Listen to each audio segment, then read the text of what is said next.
দুর্গাপুরের ডাক্তারি পড়ুয়াকে গণধর্ষণের ঘটনায় তিনজন সন্দেহভাজনকে আটক করল পুলিশ।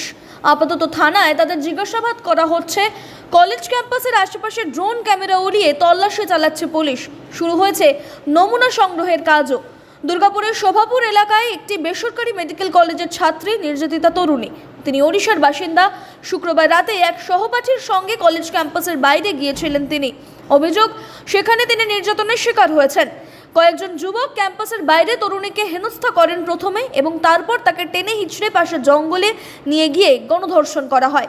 ঘটনার তদন্তে নেমে রাতেই তরুণীর সহপাঠীকে আটক করে পুলিশ এবং তার বয়ানের সত্যতা যাচাইয়ের চেষ্টা চলছে। গভীর রাতে আরও দুজনকে আটক করা হয়েছে এবং তবে এখনও পর্যন্ত কাউকে আনুষ্ঠানিকভাবে গ্রেফতার করেনি পুলিশ।